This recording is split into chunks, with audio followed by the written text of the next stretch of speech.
16-year-old overlooked Lily crushes on her. Childhood idol until she mocked and ignored. Then one day, her 27-year-old self speaks through her earbuds. Bet on the World Cup. Get rich.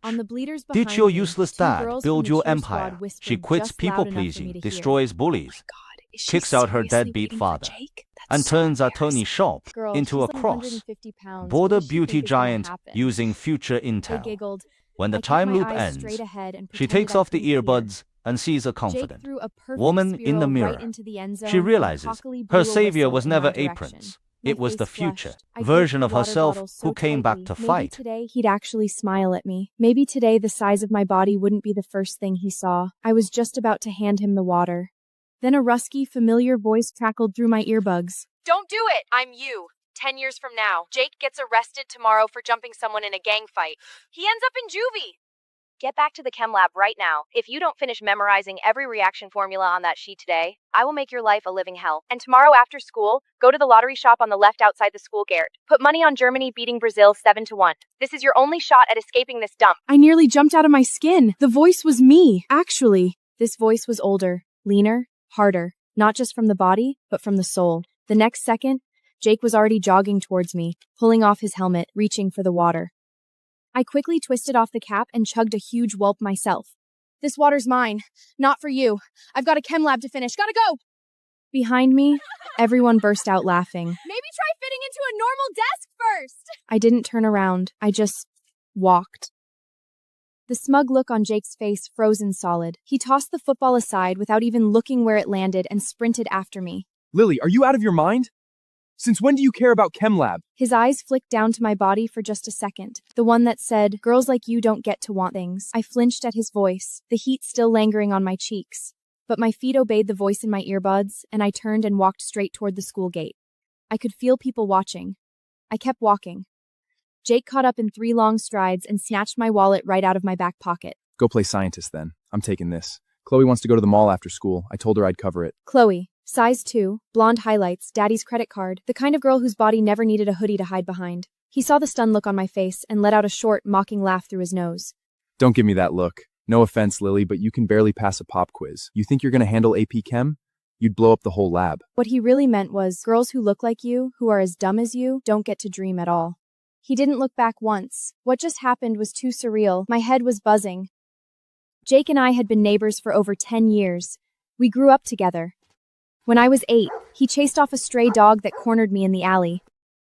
When I was 10, he pulled me into a hiding spot when my dad came after me with his fists. In my heart, Jake was the only person I could truly trust. But after we started high school, everything changed. I stayed the same, and he discovered that the world treated you differently when you had a jawline and a varsity jacket. Young and naive, I started doing what other girls did, sneaking romance novels off the shelves at the bookstore. Naturally, I started copying what I read, bringing Jake water, buying him food, hoping he'd be like those heroes in the books and tell me he'd always protect me. But even in those books, the girl was never 250 pounds. Now he'd taken my money to take some rich girl shopping. I pressed my lips together. The voice in my earbuds came back. Did you hear that? That's your precious childhood best friend. Tomorrow afternoon, Chloe is going to deliberately pick a fight with some kids from the vacational school. She'll bring them to Jake to deal with. Jake, trying to play hero in front of that rich girl, will grab a metal pipe and break someone's spine. You won't be able to stand watching him get hit. You'll throw yourself in front of him to block a bat, and they'll put 7 stitches in the back of your head. You'll miss finals. Jake's enemies will hunt you down every single day until you're forced to drop out and end up screwing bolts on an assembly line. A chill ran down my spine. The back of my head tingled with phantom pain. If you choose him again this time, we'll never escape. Not ever.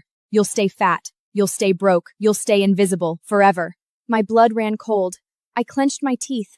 I didn't hesitate anymore. I jogged through the narrow streets, ducking through the cramped blocks of the projects until I reached our unit. For as long as I could remember, all I'd ever dreamed about was getting out of this neighborhood, becoming someone people actually looked at, instead of looked through. I pushed open the rickety front door. The apartment reeked of mold and cheap booze. My deadbeat, gambling addict father hadn't been home in 2 weeks. My mom left when I was 6. Couldn't take the lone hogs coming around anymore. Ran off with some guy in the middle of the night. Through the thin wall, I could hear the neighbors screaming over a poker game. The bare bulb above my head flickered. buzzing with a bad connection. You want to treat Jake like family. Jake treats you like a loyal guard dog he doesn't have to feed. The fat, desperate girl who'd do anything for a crumb of attention. If that's all you've ever been to him. Future me softened her tone slightly, but it was still absolute. Put away that worthless little crush of yours. Get the money out of the tin box under the bed. I obediently got down on the floor, my knees aching against the cold concrete, and dragged a rusted cookie tin out from under the bed. Inside was a handful of crumpled bills, $531 total. That was everything I had to live on for the next 2 months. Take it. Tomorrow, place the bet. All of it on 7-1. Now, get back to your room and memorize every formula on that chem sheet. Every single one. Future me knew what I needed to do better than present me ever could, so all I had to do was listen. I sat down on the edge of my mattress, spread the chem worksheet out on my lap, and started drilling reaction formulas until the numbers blurred. The next morning, I stepped into the classroom. I noticed someone had been at my desk. My books were scattered everywhere. The chem notebook I'd stayed up all night organizing was now shoved under the leg of Jake's desk, propping it level. Jake strolled over with his backpack slung over one shoulder. He saw me staring at the desk leg and kicked his chair carelessly. What are you looking at? Chloe said my desk wobbled, so I grabbed one of your beat-it notebooks to stick under it. The notebook's cover still had the black ink smudge I'd accidentally left.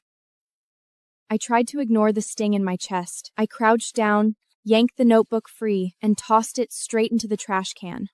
Jake's face went dark. He pulled a folding switchblade from his pocket and slapped it down on my desk. Lily, did you take crazy pills this morning? What's with the attitude? Put this in your backpack. The dean's doing a locker sweep at lunch. You're a good student. They won't check yours. I stared at the blade glinting under the fluorescent light. My palms broke out in a cold sweat. Future me was right about everything. That knife was the match that would light the fire this afternoon. He didn't care one bit if carrying it got me expelled. I took a deep breath, grabbed the knife, and shoved it right back into his jacket pocket. No. Take it back. Jake froze. He clearly hadn't expected the girl who always did whatever he said to refuse him. Every pair of eyes in the classroom turned our way.